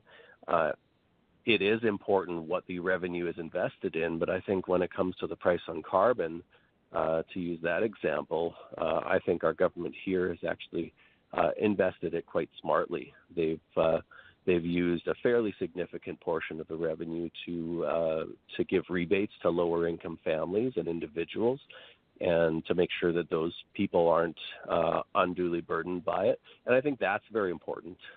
That's also important when we talk about a sales tax, is to make sure that lower income individuals and families are compensated so that they're not bearing the brunt of it. Because the idea isn't that low income people should have to pay more. But then getting back to the carbon price, they're investing a ton of this revenue into energy efficiency, which actually creates a ton of jobs. It's one of the biggest things that a government can do, especially this day and age, to create jobs, is invest in energy efficiency, where we actually will be saving households and businesses money by making them more energy efficient, at the same time that we're putting people to work to make those buildings more energy efficient. And it's spending the revenue from a carbon tax that is actually incentivizing people to pollute less. So it's doing really three very important things all at the same time.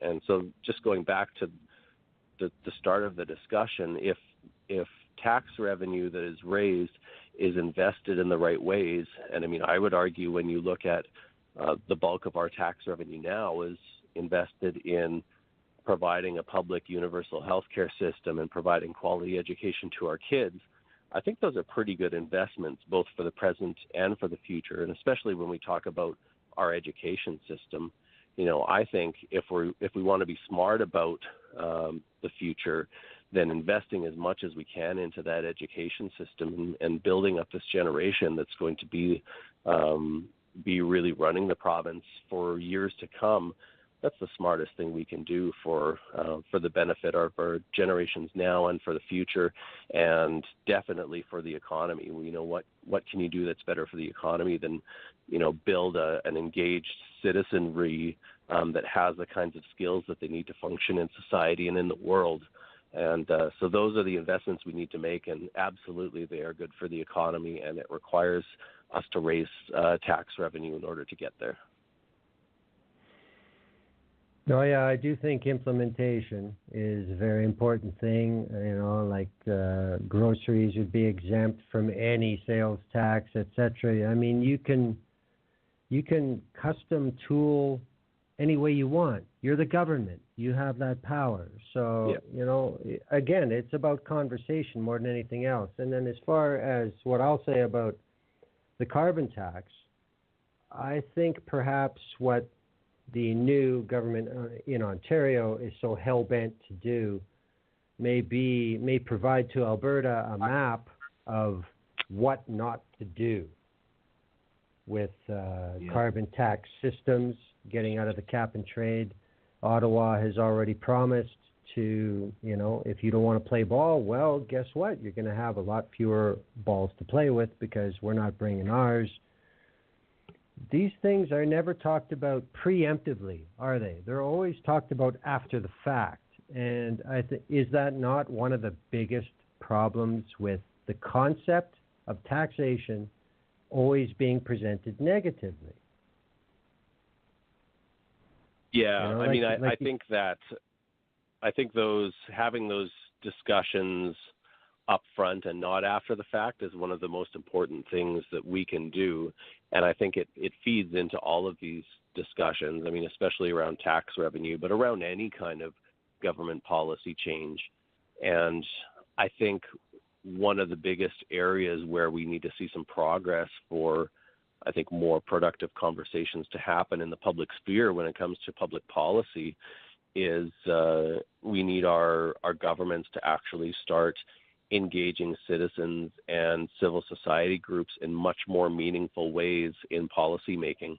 I think, that's one thing that I had hoped that the NDP government would change a lot, but we haven't seen a lot of change as far as the process they use to develop policy from the ways that the PCs developed policy. We still see it, almost everything coming out of just the Premier's office. And, I know that they do a lot of public opinion polling and they test a lot of these messages to figure out how it's going to be received, but that's not meaningful engagement.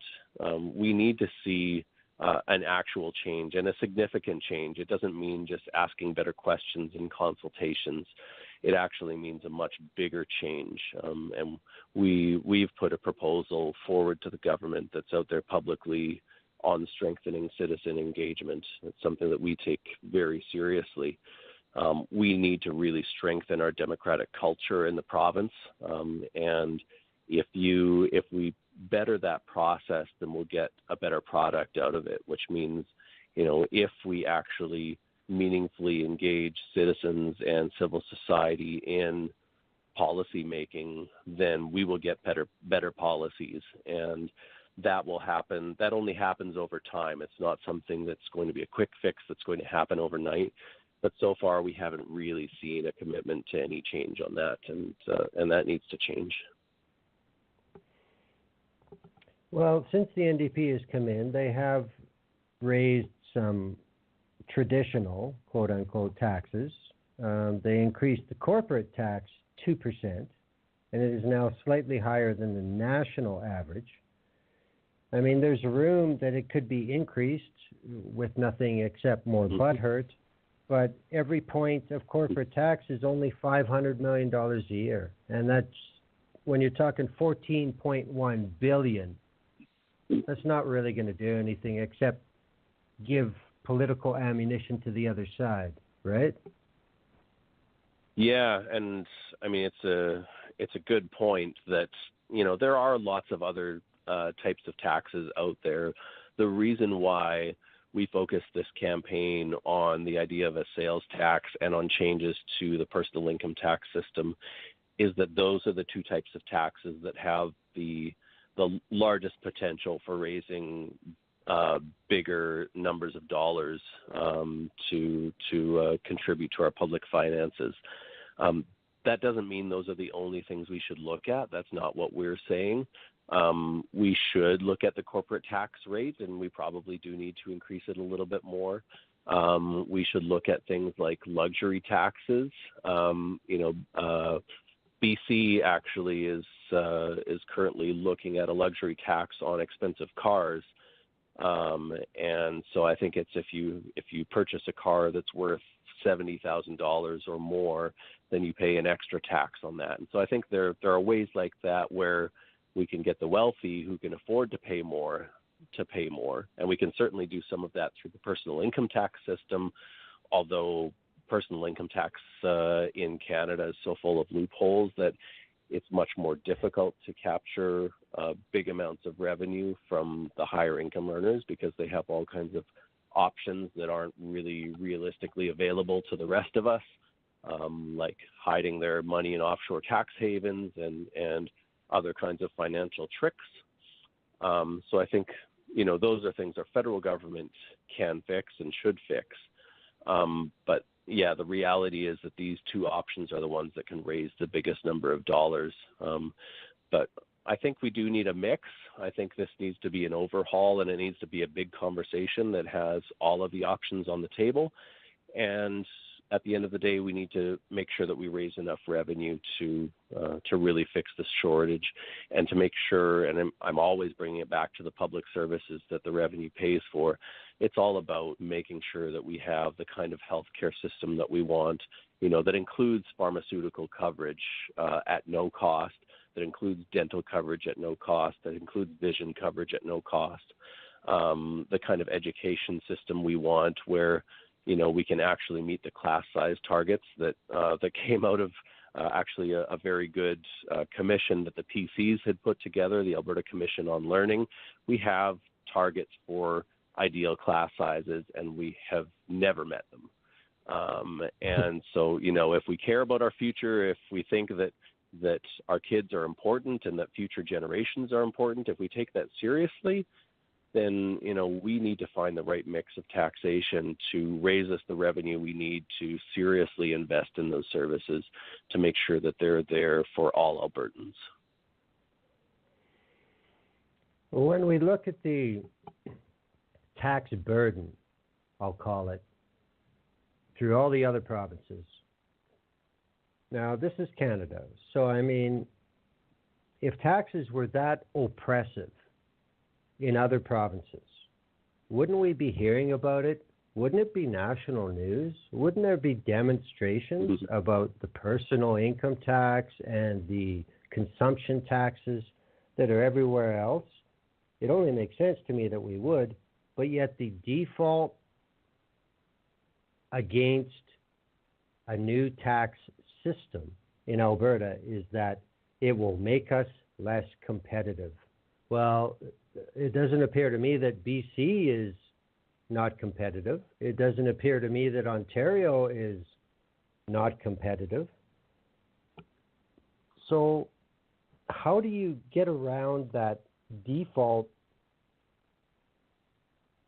stance that we've been hearing for over 30 years, that we will lose our competitive edge when we are just so far below BC and Ontario, just to name our big two, quote-unquote, opponents in English Canada? How does this argument even hold any water? How can you get people to see that this is just simply not something that's true, especially as we've discussed already, the increases in workforce participation with an actual child care plan, with the increases in productivity, with a functioning and responsive healthcare system? How does this argument keep getting airplay? What can be done to get the reality of the situation into Alberta's public sphere? Yeah, I think, those terms are nothing but buzzwords that don't have any substance behind them. But the important thing for conservatives is that people believe them, right? But there's no truth to it, and so I think that's why these kinds of conversations that we're having and the kinds of conversations we're trying to drive with the Revenue Reno campaign, that's why they're so important, is they help us to get beyond those buzzwords. And, we need to talk about the value of public services and the value of investing in the future. And, if you're not raising the revenue, then you can't invest in anything, right? And investment takes money. And so I think really what we need is to shift the public mindset about what taxes are. And, of course, nobody likes paying taxes. Nobody enjoys paying their bills, right? I don't enjoy paying my phone bill, and I don't think anybody else does either. But you pay it because you get something in return, right? And that's what we need to, I think, shift the public's thinking on when it comes to taxes and public services is, tax. We have to decide what public services we want. And I think that's where we need to start with.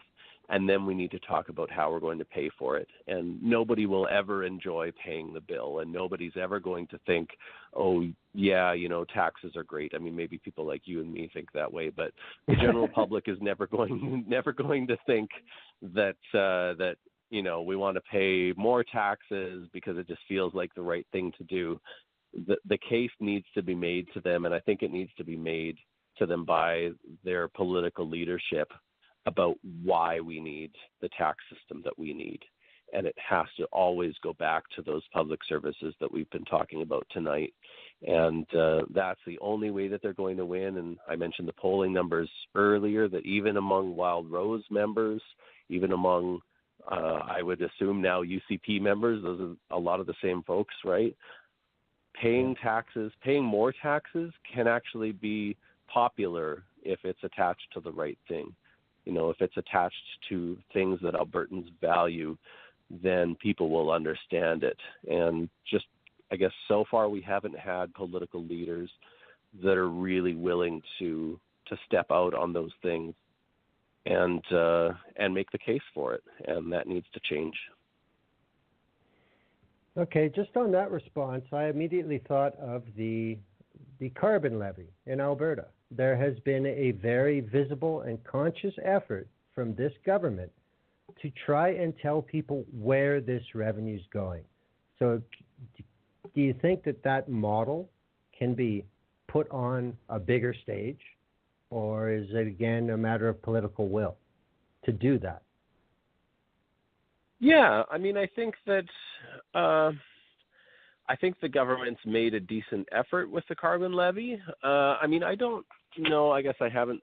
The test usually is the polling numbers, and if they've actually been able to change the public's opinion on it.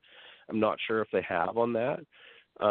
If I could use a conservative example, I mean, I would even go back to Ralph Klein and look at I didn't like anything that he did, or most of what he did at least.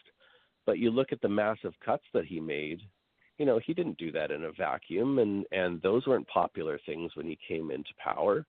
Those are, they had a huge marketing campaign behind that explained it to everybody. And so you don't just do these things and hope that people are going to support them. You have to explain the rationale. And, governments get criticized when they put resources into,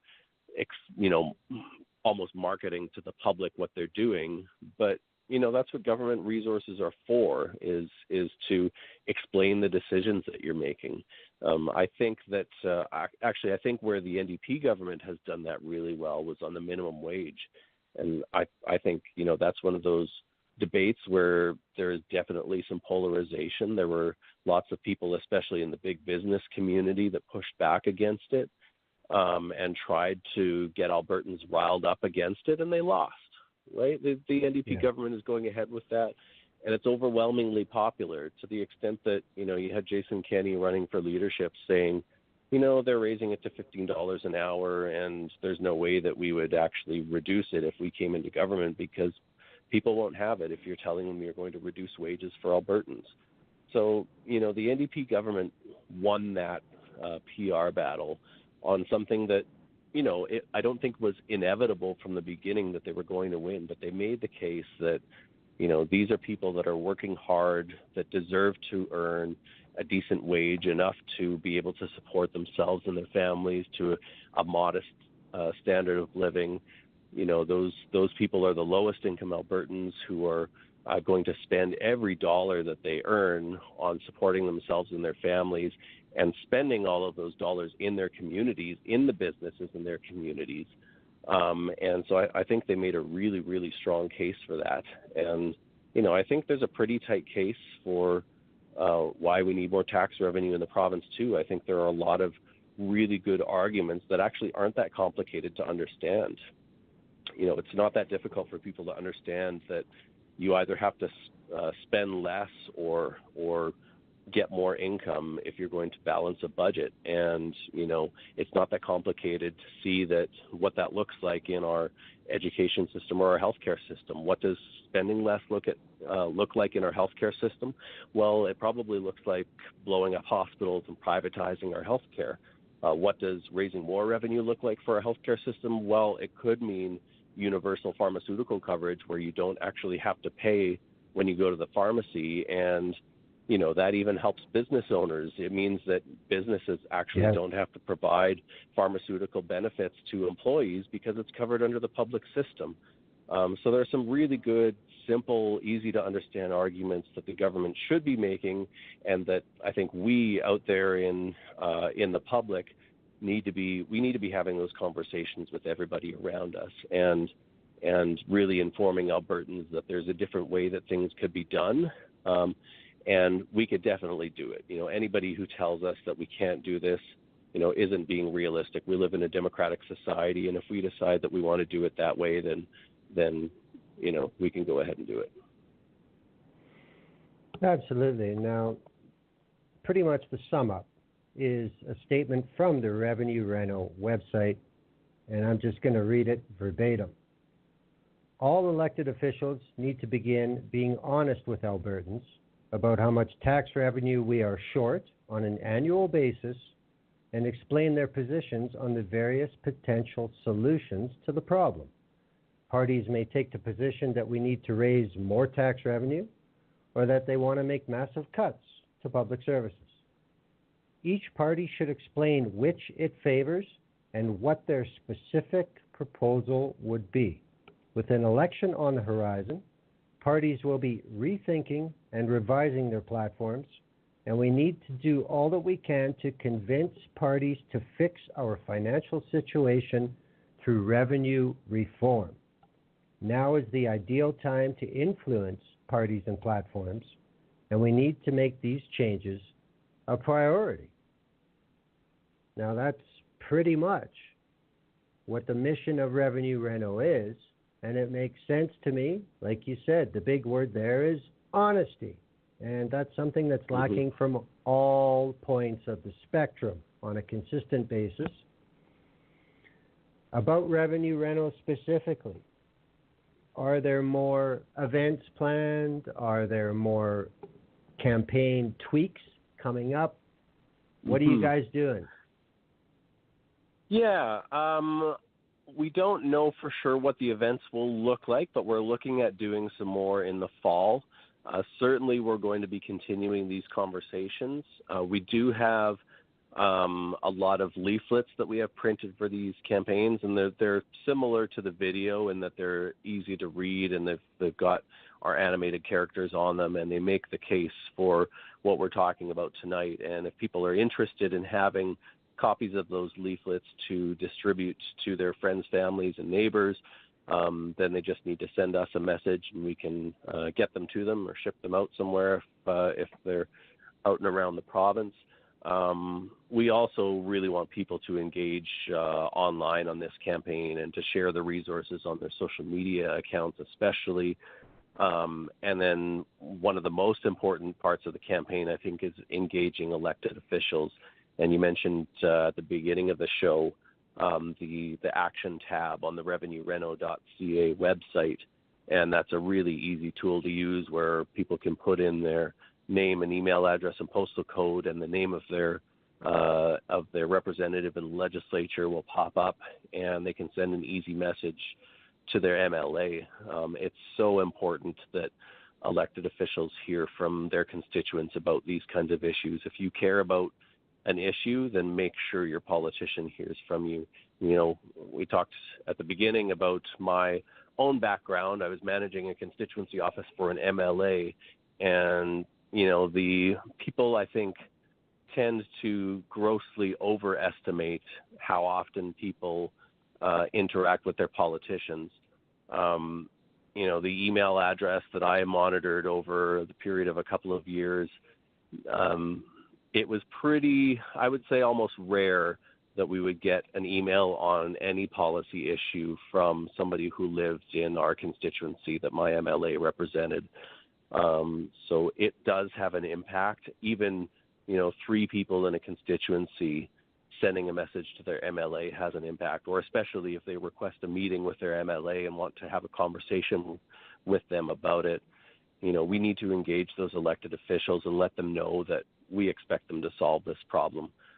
So I think that's one thing that we really need people all across the province to do, is engage their politicians in these conversations and really encourage these conversations in their communities. And we hope that the resources that we've created through the Revenue Reno campaign will help people to do that.